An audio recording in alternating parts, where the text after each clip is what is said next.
മലയാളികൾക്ക് ഏറെ സുപരിചിതരാണ് ഗായിക അമൃത സുരേഷും എലിസബത്തും. ഇവരുടെ വിശേഷങ്ങളെല്ലാം തന്നെ സോഷ്യൽ മീഡിയയിൽ ഇടയ്ക്കിടെ വൈറലാവാറുമുണ്ട്. ഇപ്പോഴിതാ എലിസബത്തിന് നന്ദിയുമായി എത്തിയിരിക്കുകയാണ് അമൃത. ഇത് വിശ്വസിക്കാൻ മലയാളികൾക്ക് കുറച്ച് പ്രയാസമാണ്, എങ്കിലും വിശ്വസിച്ചേ മതിയാകൂ. അമൃതയുടെ ഗാനങ്ങളുടെ വീഡിയോസ് റീൽസുകളിൽ നിറയാറുണ്ട്. വ്യത്യസ്തത തുളുമ്പുന്ന ഗാനങ്ങൾക്ക് ആരാധകരും ഏറെയാണ്. അത്തരത്തിൽ അമൃതയുടെ ആരാധികയാണ് എലിസബത്ത് ഉദയൻ എന്ന് പറഞ്ഞാൽ ആരെങ്കിലും വിശ്വസിക്കുമോ? വിശ്വസിക്കാൻ അല്പം പാടാകും. എന്നാലും അമൃതയുടെ പുതിയ ഗാനം എത്ര വട്ടം കേട്ടുവെന്ന് എലിസബത്തിനോട് ചോദിച്ചാൽ അത് സംശയമാകും അവർക്ക്. കാരണം എത്ര വട്ടം കേട്ടുവെന്ന് തനിക്ക് തന്നെ അറിയില്ല എന്നാണ് എലിസബത്ത് പറയുന്നത്. വളരെ മനോഹരമായിരിക്കുന്നുവെന്നും എലിസബത്ത് പറയുന്നു.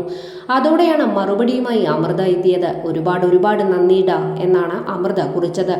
എലിസബത്തിന് നന്ദിയുമായി അഭിരാമി സുരേഷും എത്തി. അതോടെ ഇരുവരുടെയും സ്നേഹത്തിന് കയ്യടിക്കുകയാണ് ഇപ്പോൾ സോഷ്യൽ മീഡിയ.